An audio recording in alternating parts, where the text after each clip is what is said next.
Hello दोस्तों, मैं आपका स्वागत करता हूँ मेरे इस चैनल में प्रिंस लर्निंग सेंटर में। आज का हमारा टॉपिक होगा, आज हम यूनिट 2 का पार्ट 2 कंप्लीट करने जा रहे हैं। So let's start the class. हमारा क्वेश्चन स्टार्ट होता है जो पेपर में मोस्ट इंपॉर्टेंट क्वेश्चंस के ऊपर हम स्टडी कर रहे हैं। सो क्वेश्चन नंबर 5 एक मोस्ट इंपॉर्टेंट क्वेश्चन है जो पेपर में हमेशा आता है हमारा एग्ज़ाम में। तो क्वेश्चन है हमारा, उपभोक्ता व्यवहार के अध्ययन के हमें कारण बताने हैं, मतलब रीजंस बताने हैं और पर्पसेस बताने हैं कि हमें क्यों कंज्यूमर बिहेवियर को स्टडी करना चाहिए, क्या ऑब्जेक्टिव्स है उसके। सो लेट्स अंडरस्टैंड करते हैं इसे। तो उपभोक्ता समस्त व्यवसाय का क्या होता है, केंद्र बिंदु होता है, ये बाजार का राजा होता है। पीटर ड्रकर के अनुसार विपणन एक ऐसा व्यवसाय है जिसके अंतिम परिणाम अर्थात उपभोक्ता की दृष्टि से देखा जाता है। उपभोक्ता की संतुष्टि समस्त व्यवसाय की क्या होती है, आधारशिला होती है। मतलब पूरा बिजनेस है ना हमारा डिपेंड करता है कि कंज्यूमर को सेटिस्फेक्शन मिली है या नहीं मिली। उपभोक्ता को अधिकतम संतुष्टि तभी प्रोवाइड की जा सकती है जब उसकी हम वास्तविक क्रय प्रेरणाओं, क्रय इच्छाओं, आवश्यकताओं आदि को ज्ञान हमें प्राप्त हो जाए। मतलब हमें उनको स्टडी करना पड़ता है, उनके बिहेवियर को। अतः उपभोक्ता व्यवहार का अध्ययन प्रत्येक व्यवसाय का प्राथमिक दायित्व है। सरकार ने उपभोक्ता व्यवहार के महत्व को स्पष्ट करते हुए लिखा है कि उपभोक्ता ही है जो ये निर्धारित करता है कि व्यवसाय क्या है, ये क्या उत्पादन करेगा और ये कैसे फलेगा फूलेगा। तो हमने इसमें सबसे पहले हमने शॉर्ट में पढ़ा कि क्यों ज़रूरी होता है। अब वन बाय वन एक्सप्लेन कर लेते हैं इसके बारे में कि इसके क्या क्या पर्पसेस होते हैं, हमें क्यों इसके बारे में अध्ययन करना चाहिए। पहला पॉइंट यह है कि विपणन समीक्षा के 4 पी होते हैं। मतलब हमें क्या करना होता है, डिज़ाइनिंग, मार्केटिंग, मिक्स। तो इस पॉइंट को हम कैसे एक्सप्लेन कर सकते हैं, इसके अंदर हमें ध्यान रखना है कि विपणन समीक्षा के 4 प्रमुख तत्व होते हैं, जिसके अंदर पहला तत्व कौन सा आता है, प्रोडक्ट। मतलब हमें प्रोडक्ट के बारे में डिसाइड करना पड़ता है, जैसे कि मैंने चित्र में दिखा रखा है। प्राइस मैटर करता है, वितरण, फिजिकल डिस्ट्रीब्यूशन एंड प्रमोशन। और उचित समय रखने और समयानुसार परिवर्तन करने के लिए उपभोक्ता व्यवहार का ज्ञान आवश्यक है। मतलब पहला पॉइंट यह है कि हमें कंज्यूमर के बिहेवियर को इसलिए स्टडी करना चाहिए क्योंकि हमें अपने उत्पाद के लिए, प्राइस के लिए और फिजिकल डिस्ट्रीब्यूशन के लिए और प्रमोशन के लिए उपभोक्ता के बिहेवियर को स्टडी करना ही पड़ेगा। तो ये हमारा पॉइंट नंबर 1 था। पॉइंट नंबर 2 हमारा है बाजार विविक्तीकरण, सेगमेंटिंग द मार्केट प्लेस। इस वाले पॉइंट में क्या होता है, बाजार विविक्तीकरण के से हमारा मतलब ये है किसी उत्पाद के ग्राहकों को उनकी समान प्रकृति, रुचियों, आवश्यकताओं आदि के आधार पर हम क्या करते हैं, अलग अलग खंड में बांट देते हैं ताकि प्रत्येक खंड के ग्राहकों को लक्षणों को ध्यान में रखकर प्रभावी विपणन कार्यक्रम लागू किया। हम क्या करते हैं, मतलब एक कैटेगरी बना देते हैं। जैसे मान लो मैंने फ़ोन की कैटेगरी बना दी कि किसी को एमआई का फ़ोन पसंद है, किसी को एप्पल का फ़ोन पसंद है। तो इससे हमें ये भी पता चल जाता है कि कैसे मार्केटिंग करनी है। इसलिए बाजार को स्टडी करना भी, सेगमेंटिंग द मार्केट प्लेस को भी स्टडी करना भी बहुत ज़रूरी होता है। थर्ड पॉइंट हमारा यह है कि उत्पाद का निर्णय लेने में, प्रोडक्ट डिसीजन करने में हेल्प मिलती है। इसलिए हमें कंज्यूमर के बिहेवियर को स्टडी करना चाहिए। विभिन्न उत्पाद निर्णय, जैसे कि उत्पाद पंक्ति उत्पाद, मिक्स उत्पाद एवं उत्पाद संगठन मिक्स आदि से संबंधित निर्णय को प्रभावी बनाने के लिए उपभोक्ता व्यवहार का ज्ञान बहुत जरूरी होता है। इस प्रकार नियोजन और विकास, उत्पाद विविधीकरण, उत्पाद सरलीकरण, मतलब ये जितनी भी विधियां हैं हम आगे के यूनिट्स में अच्छे से डिटेल में पढ़ेंगे। अभी तो यहाँ पर हमारी कुछ विधियां हैं जिसको हम नेक्स्ट में पढ़ेंगे। बस सिंपल में समझ लेते हैं कि उत्पाद निर्णय लेना बहुत, अगर हम कंज्यूमर के बिहेवियर को स्टडी कर ले तो डिसीजन लेने में इजी रहता है। फिर है बाजार अनुसंधान, मार्केट रिसर्च। मार्केट रिसर्च करने में भी हेल्प मिलती है। बाजार अनुसंधान द्वारा उपभोक्ताओं और बाजार के विषय में उपयोगी सूचनाएं प्राप्त की जाती है, किंतु उपभोक्ताओं और बाजारों का विश्लेषण करने के लिए उपभोक्ता व्यवहार के सिद्धांतों को और विचारधाराओं का ज्ञान आवश्यक होता है। पांचवा पॉइंट यह है कि लोक नीति का विकास, development of a public policy. सरकार उपभोक्ताओं के संरक्षण एवं उपभोक्ता विवादों को हल करने के लिए भी अनेक कानून बनाती है एवं उपभोक्ता कल्याण के लिए अनेक कार्यक्रमों का संचालन करती है। इन सबको प्रभावी और उपभोक्ता केंद्रित बनाने के लिए उपभोक्ता व्यवहार का ज्ञान आवश्यक होता है। तो लोक नीति का विकास भी बहुत जरूरी होता है कंज्यूमर बिहेवियर को स्टडी करने के लिए। फिर छठा पॉइंट हमारा यह है 6 पॉइंट, प्रभावी विपणन व्यू रचना। इफेक्टिव मार्केटिंग स्ट्रैटेजी करने के लिए भी हमें कंज्यूमर के बिहेवियर को, मतलब कस्टमर के बिहेवियर को स्टडी करना बहुत ज़रूरी होता है ताकि हम ताकि जो भी कंपटीशन हो रहा है उससे ज़्यादा लाभ कमा सके। 7 पॉइंट हमारा यह है कि विपणन विचार का ये आधार होता है। It is a basis of marketing concept. विपणन विचार के ग्राहकोन्मुखी दर्शन तथा मतलब सारा फोकस किस पर रहेगा, ग्राहक की संतुष्टि पर, क्योंकि तभी तो लाभ प्राप्त होगा। और विदाउट, अगर हम उपभोक्ता की संतुष्टि के विदाउट कुछ और सोच रहे हैं तो वो व्यर्थ है, इट इज़ वेन। 8 पॉइंट हमारा यह है कि उपभोक्ता एक व्यक्ति मात्र नहीं है। ये बात हमें स्टडी करना है, ये बात समझने की ज़रूरत है कि जब हम उपभोक्ता के बिहेवियर को स्टडी कर रहे हैं तो हमें ये बात जान लेनी है कि उपभोक्ता एक व्यक्ति मात्र नहीं है। उपभोक्ता व्यवहार अत्यंत जटिल और परिवर्तनशील है। उपभोक्ता केवल एक व्यक्ति ही नहीं बल्कि अपने आप में एक संपूर्ण परिवार भी है। एक वस्तु को यदि माँ खरीद कर लाती है तो पिता उसके मूल्य को चुकाता है तथा बच्चे वस्तु की किस्म को परखते हैं। इस प्रकार एक उपभोक्ता में उसका संपूर्ण परिवार निहित होता है। अतः उपभोक्ता व्यवहार का गंभीरता पूर्वक अध्ययन आवश्यक है। मतलब पूरा ये नहीं समझना कि उपभोक्ता केवल एक है, उपभोक्ता के साथ साथ उसके फैमिली वाले भी होते हैं, जिसको इसलिए ये बहुत स्टडी करना बहुत ज़रूरी होता है। उपभोक्ताओं की रुचियों का ज्ञान और कंज्यूमर के बिहेवियर को स्टडी करने के लिए हमें उपभोक्ताओं की रुचियों का ज्ञान बहुत ज़रूरी होता है ताकि ज़्यादा लाभ कमाया जा सके। क्रय प्रेरणाओं का ज्ञान होना बहुत ज़रूरी है कि मतलब पता होना चाहिए कि भाई उपभोक्ता क्या खरीदेगा, क्यों खरीदेगा, किस लिए खरीदेगा, सारी चीज़ें हमें पता होनी चाहिए। तो ये हमने पहला क्वेश्चन पढ़ा, उपभोक्ता व्यवहार के अध्ययन पढ़े हमने, उसके उद्देश्य पढ़े कि हमें इसको क्यों अंडरस्टैंड करना चाहिए, इसके बारे में क्यों जानना चाहिए। तो ये हमारा पहला क्वेश्चन था। अब क्वेश्चन नंबर हमारा 6 स्टार्ट होता है। ये हम यूनिट 2 का पार्ट 2 कर रहे हैं। तो उपभोक्ता क्रय प्रक्रिया को हमें समझाना है, मतलब एक्सप्लेन करना है कंज्यूमर बाइंग प्रोसेस। तो हम इसको एकदम अच्छे से समझते हैं, ये भी पेपर में आने वाला इंपॉर्टेंट क्वेश्चन है। उपभोक्ता क्रय प्रक्रिया क्या होती है? उपभोक्ता व्यवहार को समझने के लिए पहले उपभोक्ता के में क्रय प्रक्रिया को जान लेना आवश्यक है। क्रय प्रक्रिया उपभोक्ता व्यवहार का एक आवश्यक अंग है। जब उपभोक्ता किसी वस्तु को क्रय करता है तो कुछ निश्चित चरणों से गुजरता हुआ क्रय निर्णय लेता है, अतः इसे उपभोक्ता क्रय निर्णय प्रक्रिया भी कहा जाता है। तो क्रय निर्णय प्रक्रिया में हम कुछ बातें डिटेल में अंडरस्टैंड कर रहे हैं शॉर्ट में पहले, फिर हम वन बाय वन।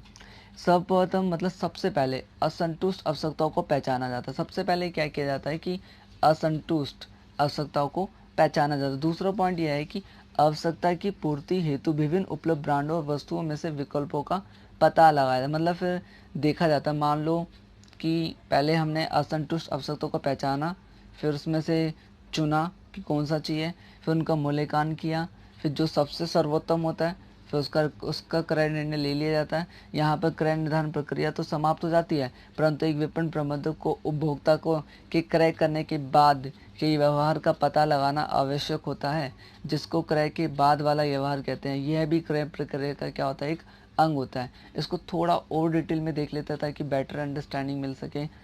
पहला क्या था हमारा, असंतुष्ट आवश्यकताओं को पहचानना या मान्यता देना। मनुष्य एक सामाजिक प्राणी है, अतः वह भिन्न भिन्न आवश्यकताओं का अनुभव करता है, लेकिन साधनों की सीमाओं के कारण सभी की संतुष्टि नहीं कर पाता। मतलब हमारी जो नीड्स है वो कभी सेटिस्फाई नहीं हो सकती, क्योंकि वो अनलिमिटेड है, और जो भी हमारे पास रिसोर्सेज है वो कैसे हैं, वो लिमिटेड है। तो अनलिमिटेड हमारी नीड्स को लिमिटेड सोर्सेज से पूरा नहीं किया जा सकता है। इस प्रकार उसकी बहुत सी आवश्यकताएं असंतुष्ट ही रह जाती है। कभी कभी वह इन असंतुष्ट आवश्यकताओं में से एक या कुछ को मान्यता दे देता है। जैसे मैंने चित्र से समझाने की कोशिश करी, जैसे ये कोई पर्सन है, मान लो उसका नाम राम है, ये सोच रहा है कि मैं किस चीज़ पर इन्वेस्ट करूँ। ये सोच रहा है कि मैं टीवी खरीदूँ या फर्नीचर खरीदूँ या अपने शादी के लिए पैसे बचाऊँ या अलग चीज़ों के लिए। सो ये अभी कंफ्यूज है, इसको पहले डिसीजन लेना पड़ेगा। फर्स्ट स्टेप क्या है कि इसको पहचानना पड़ेगा। तो ये हमारा पहला स्टेप है। फिर दूसरा स्टेप हमारा क्या है कि हमने पढ़ा था विकल्प की हमें पहचान, आइडेंटिफिकेशन ऑफ अल्टरनेटिव। मतलब हमारे पास क्या क्या अल्टरनेटिव है। जैसे मान लो उस बंदे ने डिसाइड कर लिया, राम ने डिसाइड कर लिया कि वो क्या करेगा, बट उसके बाद भी उसको बेस्ट अल्टरनेटिव चुनना पड़ेगा, क्योंकि मार्केट में वेराइटीज़ होती है। जब किसी आवश्यकता की पूर्ति का निर्णय ले लिया जाता है तो फिर निर्णय करना लिया जाता है, तो ये फिर निर्णय करना पड़ता है कि विभिन्न विकल्पों में से कौन सा विकल्प छाटा जाए। अब उसके सामने ये प्रॉब्लम आती है कि कौन सा वाला चुना जाए, क्योंकि जैसे मान लो उदाहरण लेते हैं, यदि किसी व्यक्ति ने टेलीविज़न करने का निर्णय लिया, मान लो ये आदमी है, इसका नाम श्याम रख लेते इस बार। तो इस आदमी ने टीवी खरीदने का सोचा। अब ये सोच रहा है यार मैं 3D खरीदूँ, 3D HD टेलीविज़न क्रय करूं या केवल कलर टेलीविज़न क्रय करूं। तो ये भी इसको पहले ये वाला स्टेप पूरा करना पड़ेगा। इसके बाद भी उसके सामने ब्रांड की समस्या है। ब्रांड में भी बहुत सारे, जैसे हमें पता है टीवी अलग अलग टाइप के होते हैं, like LG, BPL, Sony, Philips, ये सारी चीज़ें। अब विकल्प की खोज करने और निर्णय लेने में बहुत से घटक प्रभाव करते हैं, जैसे कि धन की मात्रा कितनी होती है, क्रेता का पिछला अनुभव, गलत चुनाव पर होने वाली हानि की मात्रा या कठिनाइयाँ, मित्रों का अनुभव एवं आग्रह, विभिन्न ब्रांडों का विज्ञापन, विक्रेता की ख्याति आदि।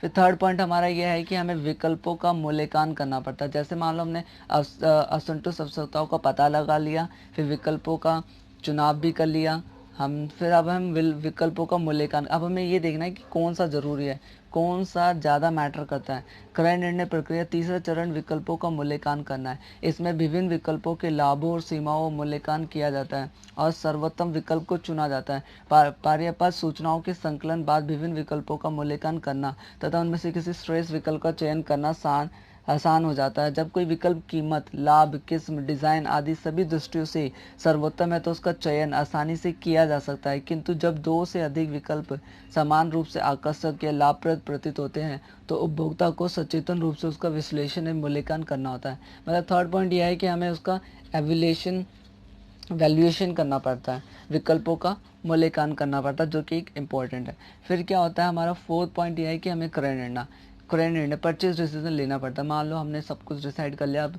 क्रय करना पड़ेगा। जब एक व्यक्ति अपनी असंतुष्ट आवश्यकताओं को मान्यता दे चुका है, फिर वह विभिन्न विकल्पों का विश्लेषण कर उसका मूल्यांकन भी कर लेगा। फिर विशिष्ट वस्तु ब्रांड को क्रय करने का क्या ले लेता है और निर्णय ले लेता है, फिर उसको खरीद लेता है।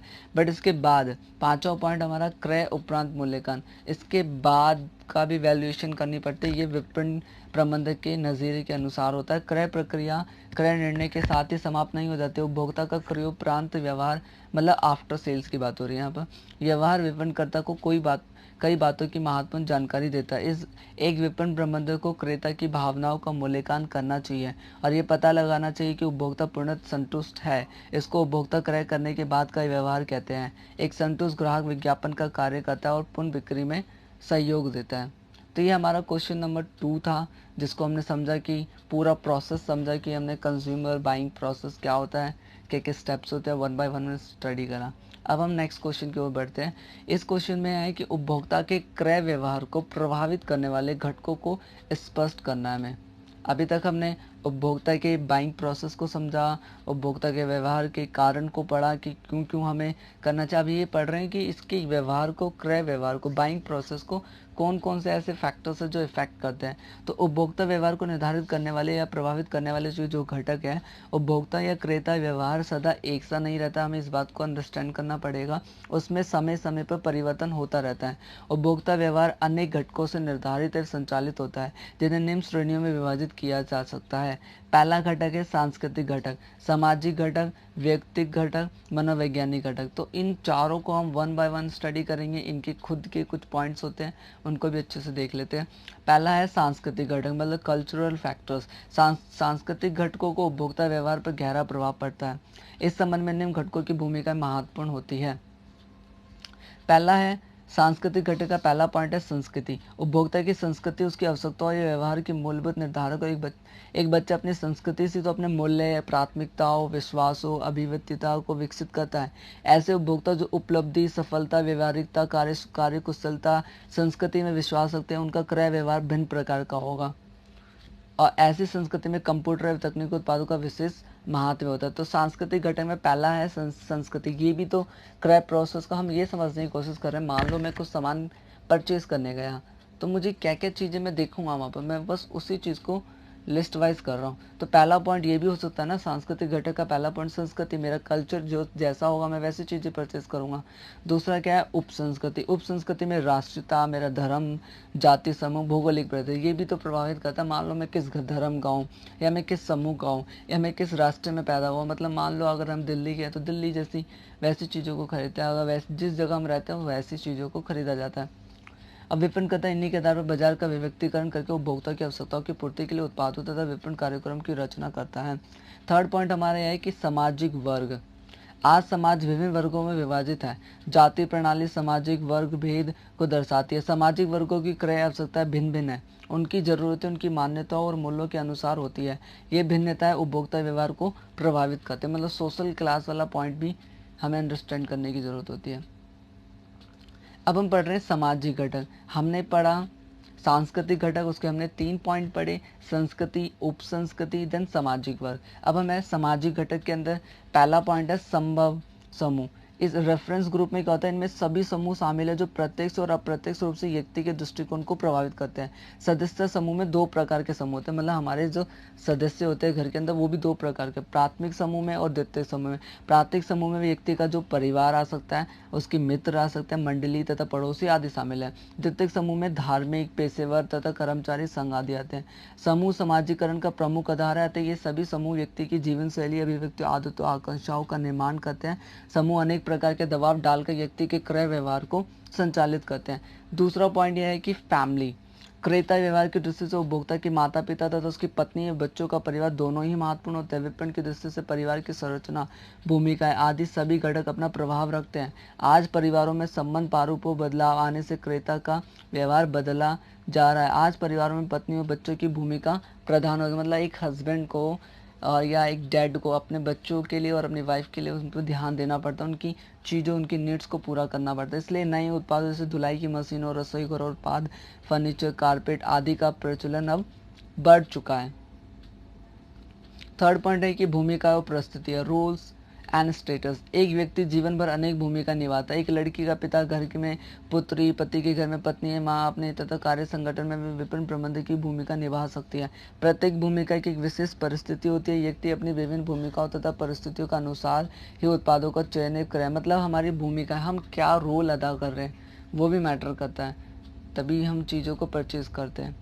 तो ये हमने पढ़ा सामाजिक घटक के, हमने 3 पॉइंट्स पढ़े, संदर्भ समूह, परिवार एंड भूमिकाएं एंड परिस्थितियाँ। अब हम थर्ड पढ़ रहे हैं व्यक्तिक घटक। व्यक्तिक घटक के अंदर हमारा उपभोक्ता का क्रय निर्णय उसके व्यक्तिगत लक्षणों से भी प्रभावित होता है। पहला पॉइंट है हमारा IUF जीवन चक्र व्यवस्था। व्यक्ति अपनी आयु के अनुसार वस्तुओं का उपभोग घटाते हैं और बढ़ाते रहते हैं। आयु तथा जीवन की व्यवस्था के अनुकूल उपभोक्ताओं की विभिन्न वस्तुओं के प्रति रुचियां बदलती रहती है। कपड़ों, मनोरंजन तथा फर्नीचर आदि के प्रति इच्छाएं आयु के अनुसार बदलती रहती है। उपभोग जीवन चक्र की विभिन्न अवस्थाओं जैसे अविवाहित, विवाहित, परिवार के आकार, तलाक आदि की दशाओं के अनुसार बदलता रहता है।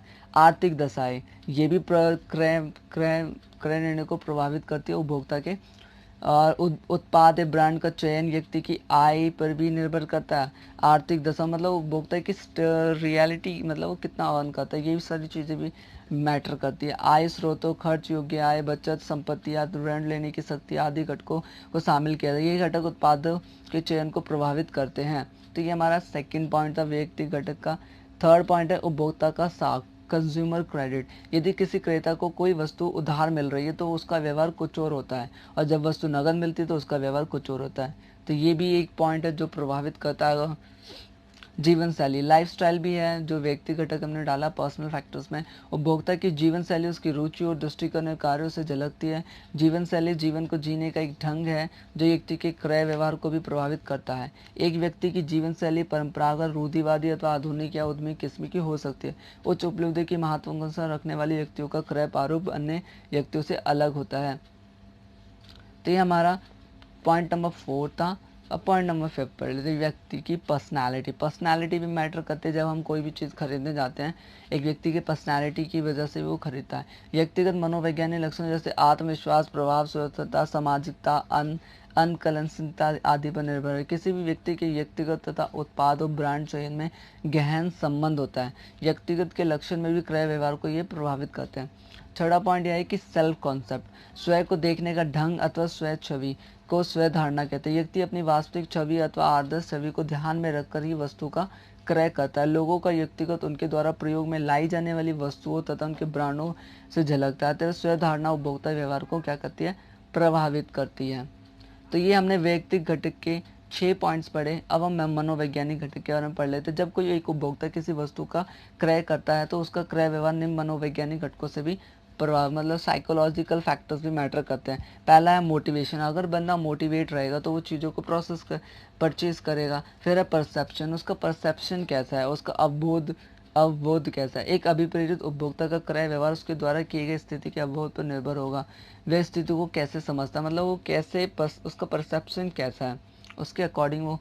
फिर लर्निंग, जब व्यक्ति कार्य करते हैं तो वे सीखते हैं। सीखने से एक व्यक्ति के व्यवहार में उसके पूर्व अनुभवों के फलस्वरूप कुछ परिवर्तन होते हैं। व्यक्ति का अधिकांश व्यवहार सीखा हुआ होता है। यदि क्रेता को किसी वस्तु की जानकारी है, अतः उसने किसी वस्तु के विषय में सुना हुआ है, तो उसका व्यवहार उस क्रेता जैसा नहीं होगा जिसने उस संबंध में कुछ भी नहीं सीखा है। अतः सीखना भी क्रेता व्यवहार को क्या करता है, प्रभावित करता है। फोर्थ एंड फिफ्थ पॉइंट और कुछ आगे कुछ पॉइंट्स थे जो मैं मेंशन नहीं कर पाया, फिर भी फोर्थ पॉइंट हमारा है कि एटीट्यूड भी मैटर करता है एक क्रय प्रोसेस के लिए।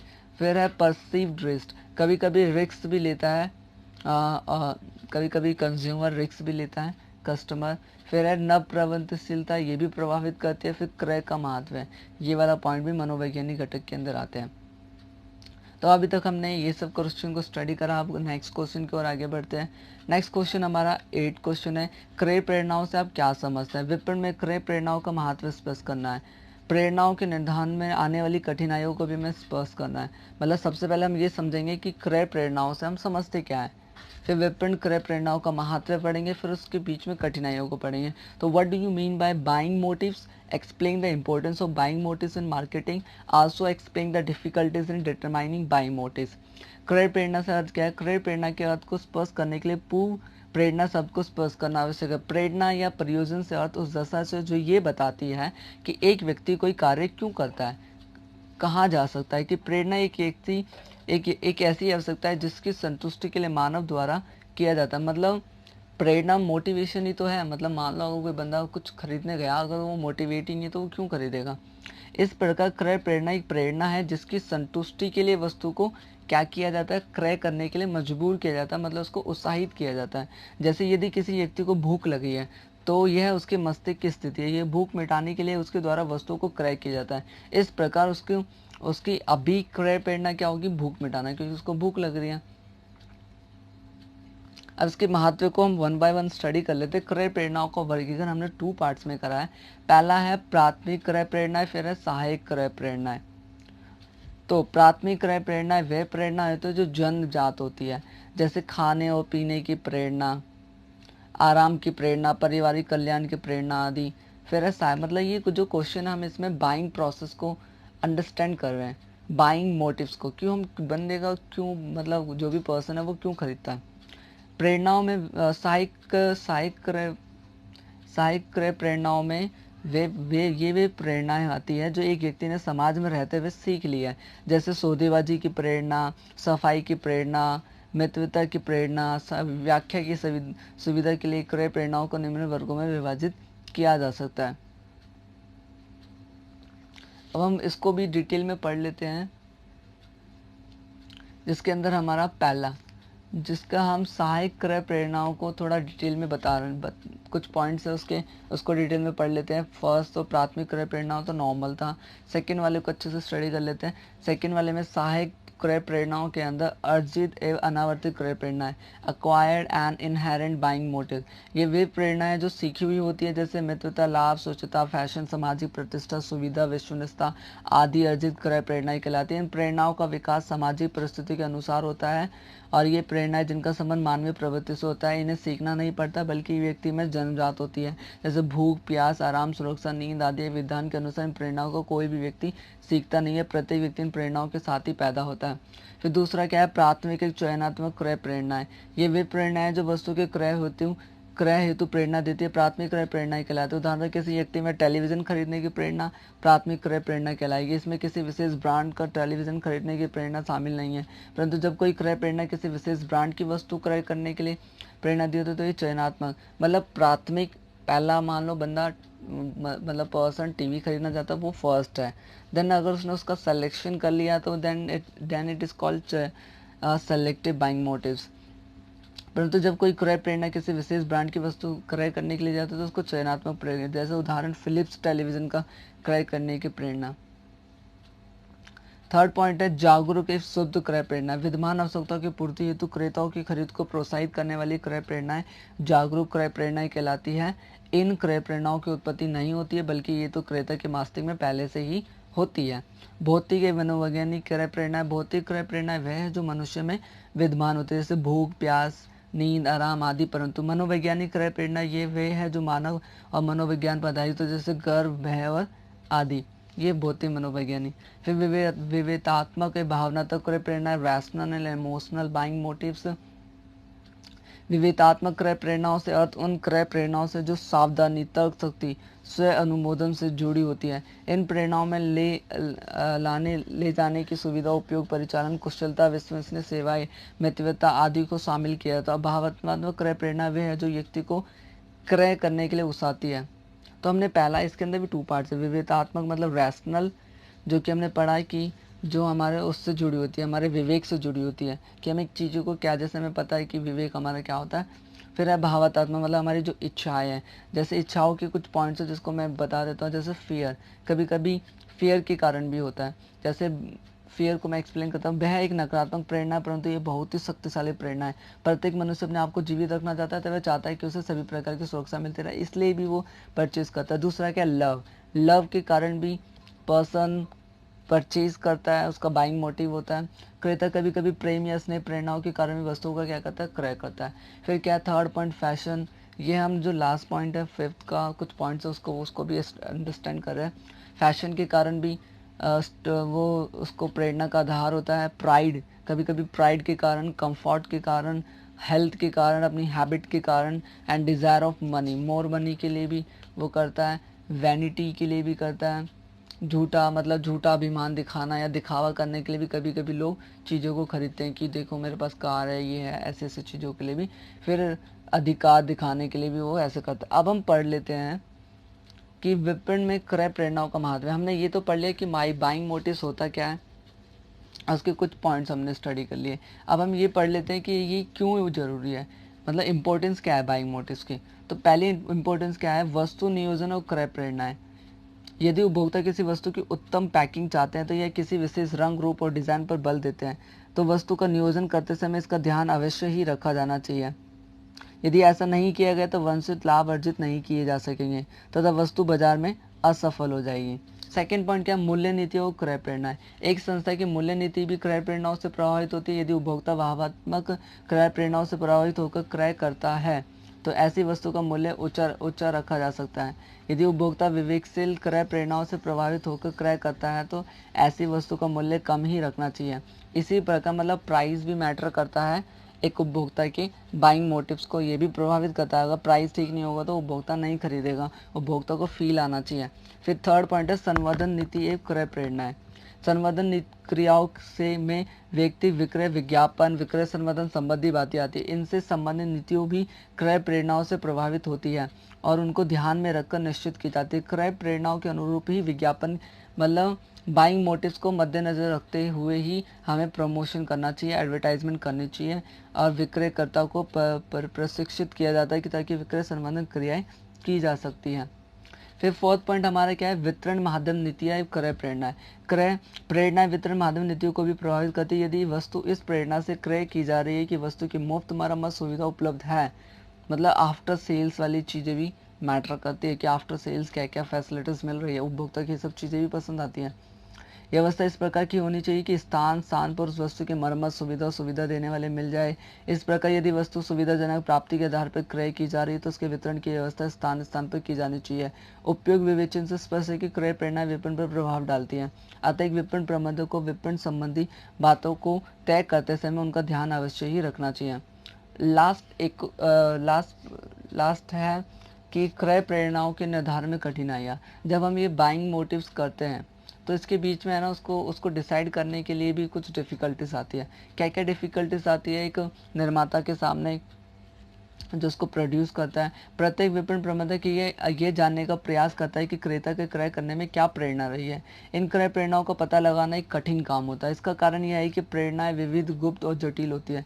साथ ही इनका पता लगाने में अनेक कठिनाइयां सामने आती हैं, जिनमें से कुछ निम्नलिखित हैं। क्रेताओं की अनभिज्ञता मतलब अनअवेयरनेस ऑफ परचेजर। कभी कभी जो क्रेता होते हैं वो उनको खुद को ही नहीं पता होता कि वस्तु को क्रय करने के पीछे उनकी क्या प्रेरणा है। जब क्रेता स्वयं को ही नहीं पता तो फिर विपणन प्रबंधक को कैसे पता होगा, ये पहली कठिनाई है। दूसरी क्या है, क्रेताओं द्वारा ना बताना। कभी कभी जो कंज्यूमर्स होते हैं, कस्टमर्स होते हैं, वो बताते ही नहीं है। कभी कभी क्रेता स्वयं भी अपनी क्रय प्रेरणाओं को बताना नहीं चाहता है, यद्यपि वह उनको जानता भी है। उदाहरण, एक नव युवती अपने आकर्षण की वृद्धि के लिए भंगार साधन क्रय करती है, मतलब गहने ये सारी चीज़ें खरीदती है, परंतु जब उससे पूछा जाता है कि वह इस प्रेरणा को ना बताकर अन्य प्रेरणा का ही नाम ले लेती है। इस स्थिति में विपणन प्रबंधक मतलब एक कन्फ्यूज़न में आ जाता है, यार क्या करूँ मैं, कैसे समझूं। फिर पृथक करने में कठिनाई, कभी कभी सेपरेशन करने में बहुत डिफिकल्टी होती है। क्रय प्रेरणा बहुत सी होती है, उनको एक दूसरे से पृथक करना, बताना कठिन होता है। क्रय प्रेरणाएं अनेक हो सकती है, जिनमें सामाजिक, राजनीतिक, आर्थिक, जीव विज्ञान और कला आदि प्रेरणाएं शामिल है। एक क्रेता शायद ही कभी एक क्रय प्रेरणा को लेकर वस्तु का क्रय करता हो। यदि कोई युवती नई साड़ी क्रय करती है तो उसका क्रय प्रयोजन अपने पति को रिझाना, सामाजिक प्रतिष्ठा प्राप्त करना, विज्ञापन, विक्रय संवर्धन का लाभ उठाना आदि हो सकता है। तो ये भी हो सकता है पॉइंट। तो प्रेरणाओं का बदलते बदलता रहने वाला स्वरूप, ये भी एक डिफिकल्टी पैदा करता है। क्रय प्रेरणा समय अनुसार बदलती रहती है। जो निष्कर्ष एक बार निकाले जाते हैं वे कुछ समय पश्चात निरर्थक हो जाते हैं। इसका कारण यह है कि क्रेता की आयु, परिवार के सदस्यों की संख्या, शिक्षा, वस्तु, जीवन चक्र आदि बदलता रहता है, जो क्रेता के व्यवहार में भी परिवर्तन ला देता है। यही कारण है कि विपणन प्रबंधक समय समय पर क्रय व्यवहारों का अध्ययन करता रहता है। फिर लास्ट पॉइंट हमारा यह है कि क्रेता का व्यक्तिगत, मतलब उसके पर्सनालिटी ऑफ द परचेजर देखी जाती है।